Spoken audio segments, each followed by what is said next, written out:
Halo, Assalamualaikum warahmatullahi wabarakatuh. Hai, balik lagi di channel YouTube saya Isa.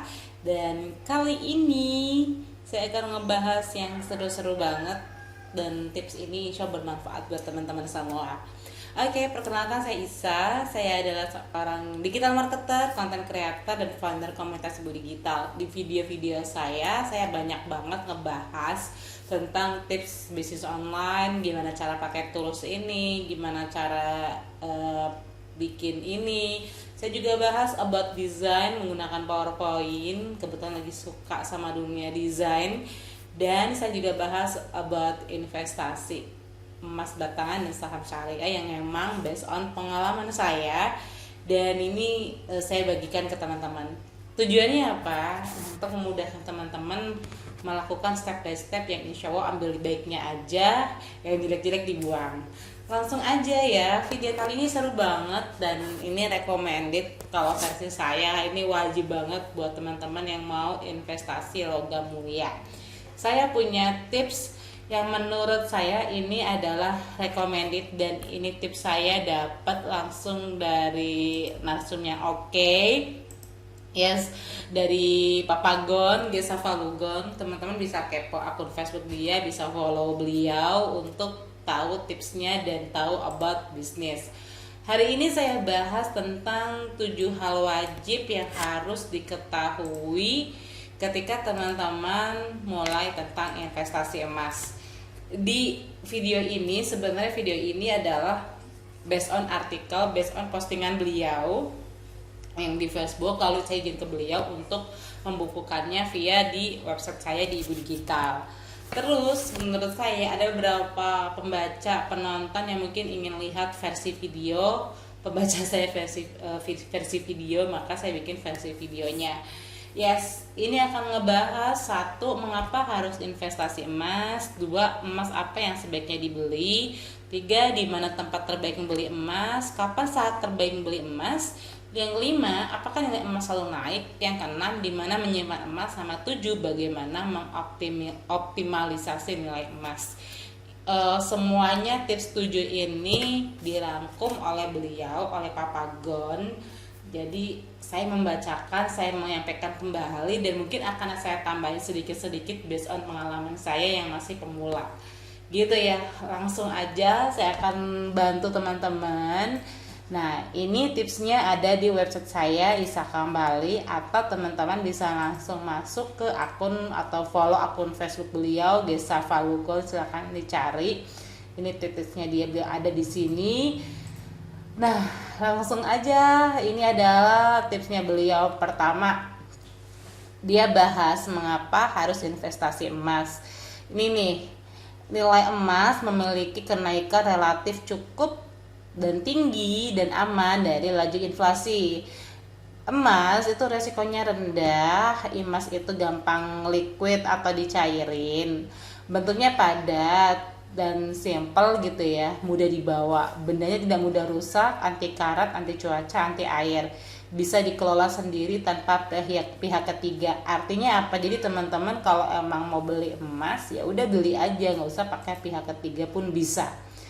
Nilai emas kita tidak dapat dilacak, diketahui orang lain kecuali kamu woro-woro di sosmed. Jadi nggak ada tuh orang yang tahu berapa sih besarannya emasnya si ini si itu, nggak ada.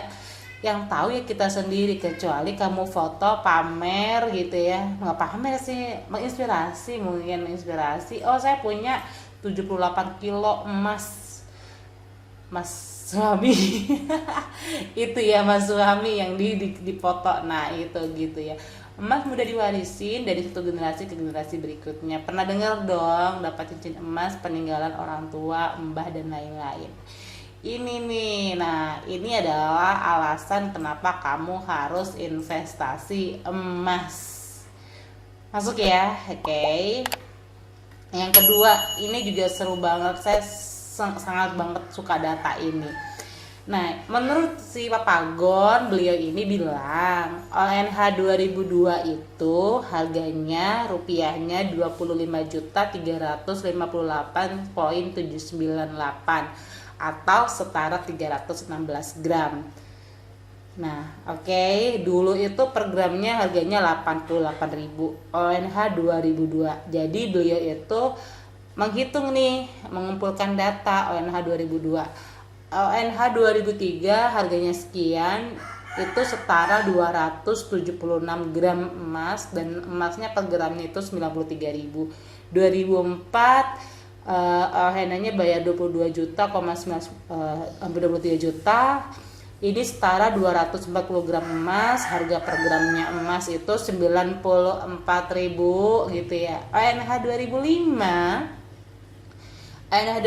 itu 26 juta, setara 220 gram. Harga emasnya 120.000. Wis, makin naik tuh emas ya. ONH 2010 nih, 5 tahun yang akan datang, 2005 ya. ONH-nya itu 30 juta, setara 88 gram emas. Harga emas 2010 itu 346.000. 5 tahun kemudian ONH 2015 itu setara 33.900.000, setara 67 gram. 1 gramnya 2015 itu 505.000 rupiah per gramnya. Iya. Yang 2020 datanya nih 35.200.000 itu setara 37 gram alias 948.000. Ngeliat nggak sih datanya dari 2002 sampai 2020, 18 tahun, dari yang tadinya setara 300 gram emas, 316 gram emas buat bayar ONH, sekarang di tahun 2020 cuma 37 gram. Mudah nggak? Artinya kalau ngomongin dari segi emas, artinya makin sedikit jumlah emasnya, tapi harga emasnya makin tinggi Mbak Isa. Harga rupiahnya juga makin tinggi. Artinya apa? Emas itu makin kecil, rupiah makin mahal. Inflasi ini mah. Nah, semakin lama semakin sedikit jumlah gramasi emas yang dibutuhkan untuk biaya naik haji. Berlaku juga untuk biaya lain. Nah, jujur aja berdasarkan ini nih saya tertarik nih buat naruh di artikel. Tujuannya apa? Tujuannya buat nge-share ke teman-teman semua kalau ini bisa loh dipakai buat dana biaya pendidikan buat kita gitu. Terus kita rencana mau bangun rumah, beli investasi, terus barangkali mau liburan, misal 5 tahun lagi liburan sekeluarga besar gitu. Ini semuanya bisa dimasukkan, dihitung berdasarkan nilai jumlah emas gitu ya. Mudah nggak dari ini? Dari sini mudah nggak teman-teman? Oke, dari ini teman-teman dapat inspirasi yang mau umroh mungkin 2 atau 3 tahun lagi, 5 tahun lagi bareng keluarga besar, bisa berhitung di sini. Yang kedua, langsung masuk, emas apa yang sebaiknya dibeli? Saya setuju banget sama beliau. Pertama, investasi emas dapat berupa emas batangan atau dinar dirham. Saya sih belum punya dinar dirham sih gitu ya, jadi saya punya emas batangan. Nah, tidak sarankan investasi dalam bentuk perhiasan, karena perhiasan bukan investasi. Karena perhiasan itu ada biaya bikin, akan harganya turun. Terus nanti gramnya, misal biaya gramnya perhiasan kalian 5 gram, pas ditimbang lagi bisa 4, sekian karena emang namanya dipakai, kadang nyusut gitu. Emas juga dalam berbentuk fisik sangat disarankan ketimbang digital. Jadi kalau teman-teman yang udah nabung digital, disarankan langsung konversi aja, langsung diubah aja bentuknya jadi emas batangan, lalu diambil deh. Nah, di Indonesia produksi itu ada di PT Antam. Nah, Antam ini sudah tersertifikasi internasional, jadi aman kalau teman-teman keluar negeri bawa si emas batangan. Ya, oke. Nomor 2 udah nih, poin 2. Emas apa yang sebaiknya dibeli? Yang nomor 3, di mana sih tempat terbaik membeli emas? Saya setuju banget. Beli emas ya di Gerai Antam. Di video-video saya juga dibahas Pegadaian, Marketplace gitu ya. Terus ini dia nyebut toko Semar gitu ya. Ini dia ada. Nah, terus ada lagi beberapa website untuk mengecek nilai emas. Ada di logamulia.com, anekaloga.com, goldgram.co.id.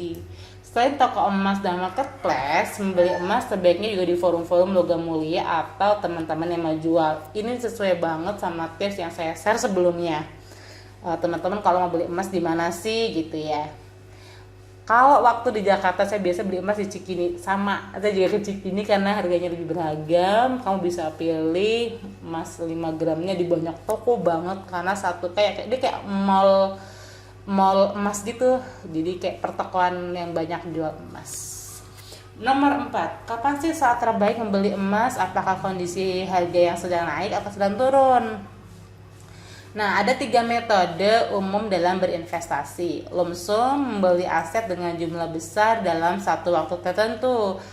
Nah, DCA, membeli aset secara teratur berkala, misalnya tiap bulan. Market timing, yaitu beli aset dengan menunggu saat yang tepat dan terbaik. Prinsip dasarnya menurut Papagon adalah belilah emas ketika ada uang dingin. Ya, prinsip dasar adalah ketika ada uang dingin adalah uang yang tidak akan dipakai dalam waktu 3 tahun ke depan. Jangan sampai memaksakan diri, apalagi sampai berhutang untuk beli emas. Secara teknis menurut beliau nih, sisihkan uang aja walaupun hanya 10.000 rupiah per bulan. Teman-teman sudah bisa beli emas secara DCA. DCA itu dollar cost average. Beli emas secara lump sum ketika Anda punya tambahan uang besar seperti dari bonus atau THR. Nah, masalahnya ada pandemi, nggak ada bonus atau THR nih. Jadi mendingan kita nabung aja dulu. Kalau versi saya lebih suka nabung rupiah. Kalau udah pas 5 gram baru saya beliin emasnya. Oke. Yang dibahas juga metode market timing. Dia rasa nggak cocok buat emas sih, karena kan emas tuh harganya naik terus. Andaikan turun itu kayak hari ini turun cuma 30.000 gitu ya, ya terus sebentar aja gitu kan. Jadi teman-teman nggak terlalu akan ngefek banget gitu sih kalau versi saya ya. Oke. Yang kelima, apakah nilai emas selalu naik? Menurut Papagon, data 10 tahun terakhir nilai emas tuh fluktuatif. Fluktuasi nilai emas didasarkan banyak faktor. Salah satunya adalah nilai tukar US dollar. Umumnya ketika US dollar melemah, maka nilai emas akan naik, dan sebaliknya. Harga emas memiliki selisih jual dan beli seperti mata uang asing ya. Sehingga dalam jangka pendek investasi emas tidak menguntungkan. Investasi emas cocok untuk jangka panjang di atas 3 tahun. Saya setuju banget, saya kerasa banget dari based on 2012 saya pakai itu, dan jual beli dan saya ngerasa banget. Nah, harga emas internasional ditentukan dalam USD. Ketika harga emas internasional turun, harga emas di Indonesia belum tentu turun.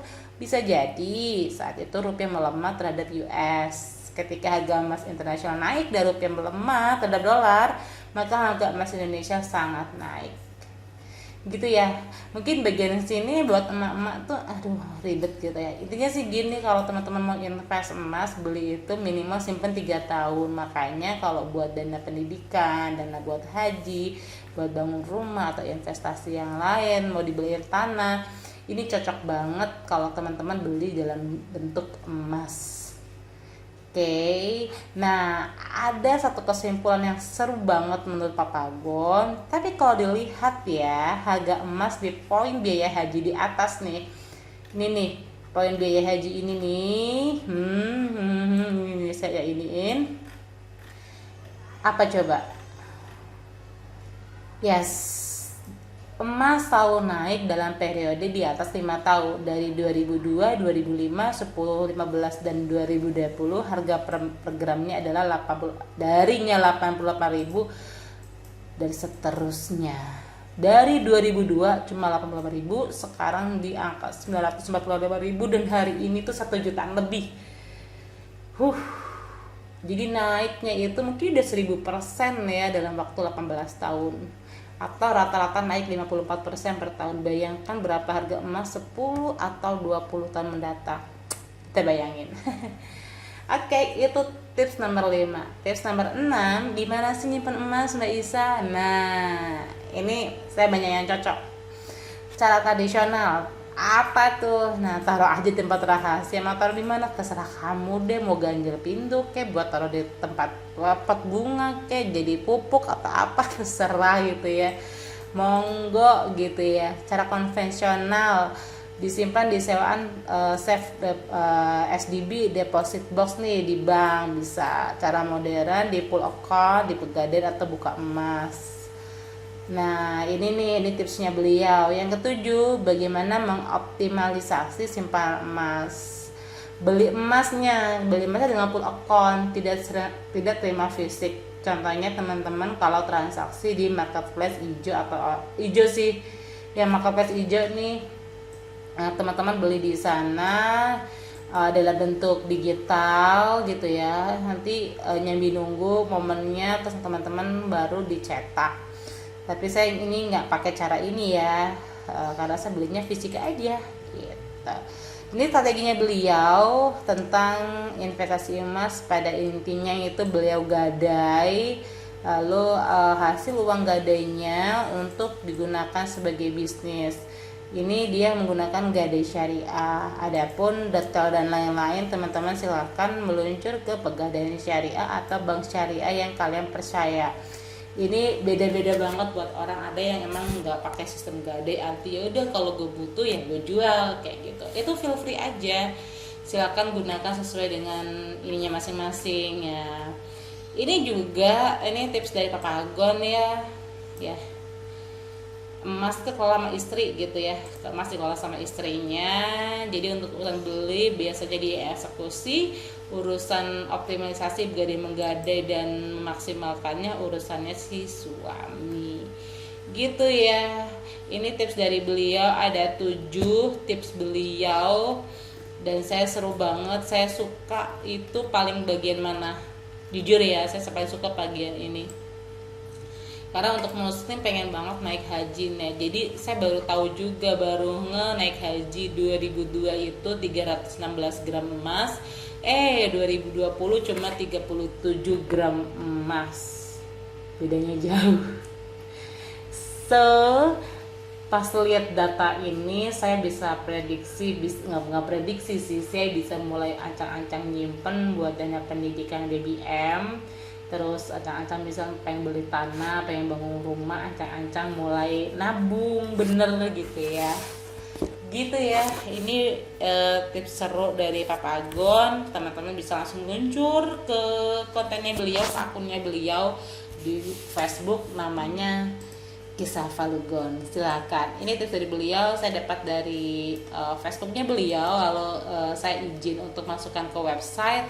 Terus akhirnya saya bikin deh versi video, tujuannya untuk teman-teman yang mungkin nggak dapat infonya, karena kadang di video YouTube lebih seru gitu ya. Semoga bermanfaat dan bisa mulai prediksi kalau biaya pendidikan BBM. Dia masih baby sekarang, kalau dia nanti 10 tahun lagi atau dia kuliah kuliah berapa sih, 16 tahun lagi kuliah, berapa ya biayanya? Kita konversi di dalam bentuk emas. Oke, thank you, terima kasih semuanya. Saya Isa, thank you udah klik like dan subscribe video saya. Semoga bermanfaat dan terima kasih untuk inspirasinya, dan semangat berjuang buat nabung, buat saving dan lebih baik lagi. Syukur tiap orang bisa punya emas yang banyak dan berkah gitu. Jangan lupa pajak dan lain-lainnya, pajak, zakat dan lain-lainnya. Thank you, terima kasih. Like, comment, dan share. Boleh subscribe juga. Terima kasih. Wassalamualaikum warahmatullahi wabarakatuh. Investasi emas ala Papa Agon. Thank you.